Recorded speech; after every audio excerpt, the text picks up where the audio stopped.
All right, hello students. So I'm looking at the point collector lines activity.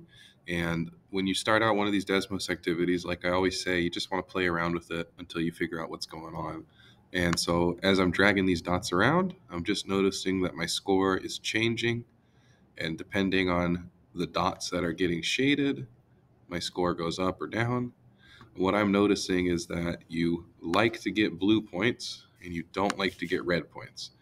In fact, if you just do your blue points minus your red points, that's what your score is.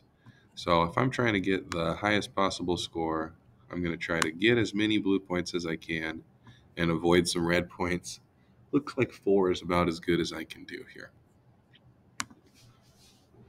Next up, I'm noticing that now we have some inequalities that we're typing in with x's and y's in them.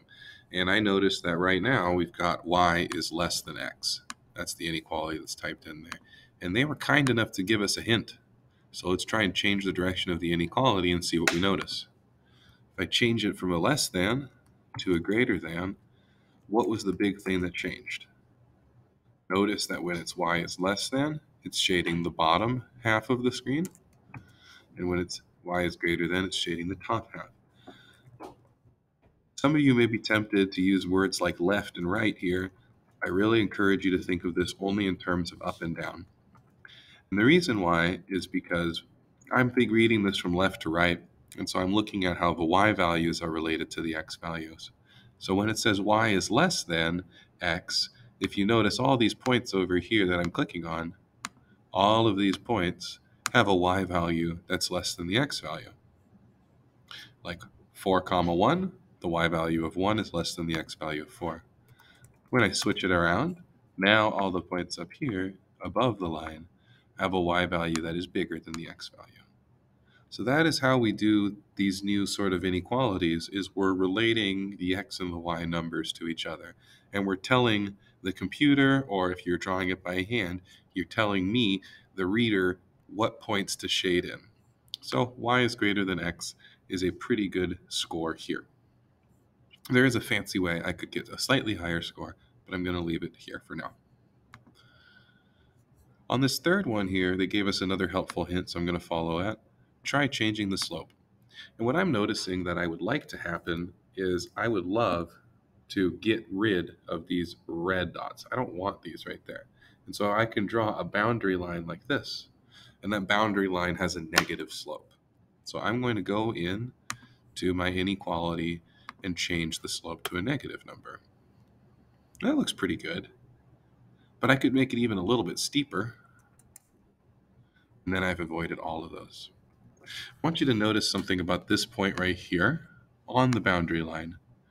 On that point right there, the y value is equal to negative 3 times the x value. And I want you to notice that if I change this to a greater than or equal to, it highlights that dot right there. And that is just like an open dot, closed dot when we were doing our number lines. It's just that now we have a boundary line instead of a boundary point, because we're talking about two variables. So this was the better option without the underline, because we didn't want to count that extra red dot. I want you to notice that every point in the shaded area has a y value that is bigger than negative 3 times the x value. And that's what our inequality is saying, is that all the y values are bigger than negative 3 times the x value. I'm going to do one more slide for this video, and then we'll call it good here. They gave us a nice hint. Try changing the y-intercept here. Remember that what we are practicing again is like y equals mx plus b, except for instead of equals, we're using an inequality.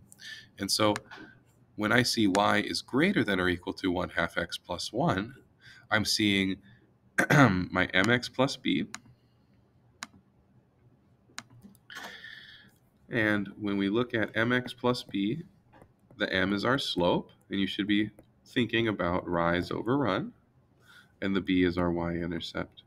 And so I know why this picture looks the way it does. It has a y-intercept of 1, and it has a slope of 1/2. It goes up 1 over 2. Rise 1, run 2. Rise 1, run 2. And they gave us a nice hint. Try changing the y-intercept. So I'm going to click in to my inequality and change the y-intercept. If I change it to 2, now it hits the y-axis at 2. If I change it to 3, it hits the y-axis at 3. If I delete it, it hits the y-axis at 0. Looks to me like probably hitting the y-axis at -3. Oops, that wasn't so good. Maybe -2 is better. I want you to notice also that the boundary line hits these points right here, and it counts them because our inequality is underlined. So whenever the inequality is underlined, it's like a filled-in circle on the number line, but here it's a filled-in boundary line. And one last thing I'll mention is that all of the points that are highlighted, all of these points have something in common. For all of them, the y value is greater than or equal to half of the x value minus 2. Try to work it out for yourself and convince yourself that it's true. I'll take this point for example here. Half of 3 is 1.5.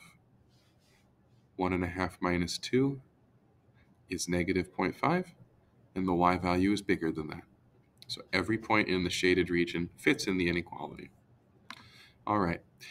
The last thing I'll say is that because this says y is greater than, that's why we're shading above the line, because the higher up you go, the bigger your y values get. So that's what we're working on right now. It'll get a little more complicated as you continue through this activity. Please ask for help and let me know if there are any other things I can help you with.